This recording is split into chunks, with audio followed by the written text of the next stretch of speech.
Cloud computing, serverless versus containers. Explained for 2025.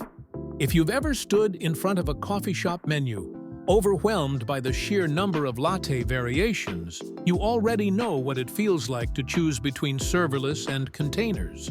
Both are great, and both will get your application running, but they work in very different ways. Serverless or containers? It's the tech world's version of coffee or tea. Both will wake up your app, but in very different ways. Let's break it down so you can stop guessing and start building smart. In 2025, picking the wrong architecture can mean wasted time, money, and sanity. Think of it like building a house. You need the proper foundation before you start decorating. On one side, we have serverless, light, quick, and on-demand. On the other, containers, powerful, consistent, and always ready. Let's meet them properly. Serverless doesn't mean there are no servers. It means you don't manage them. The cloud provider handles the heavy lifting while you focus on your code.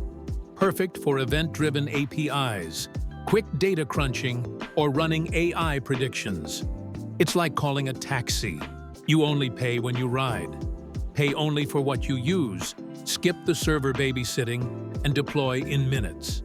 But remember, it's not great for long, heavy workloads. Containers package your app with everything it needs: code, libraries, settings, so it runs the same anywhere. No more works on my machine drama. Great for breaking big apps into smaller services, moving old apps to the cloud, or running complex, always-on systems.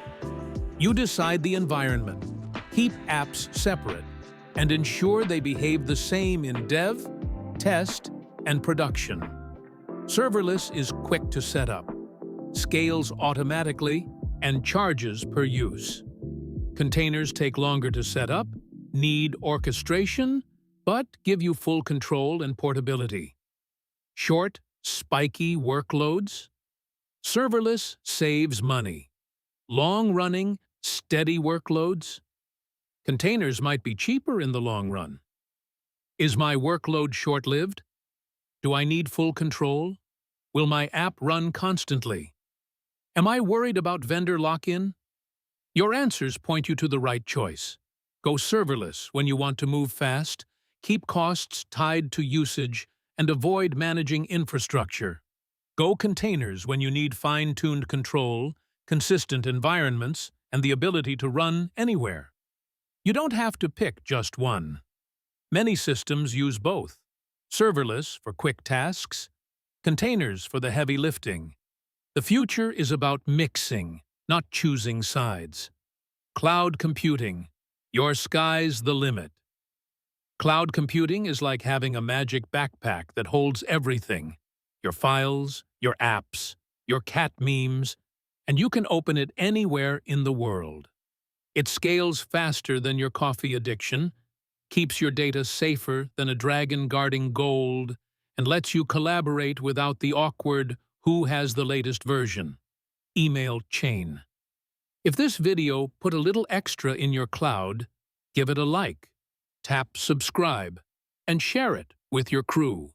Because good vibes, like good bandwidth, are better when shared.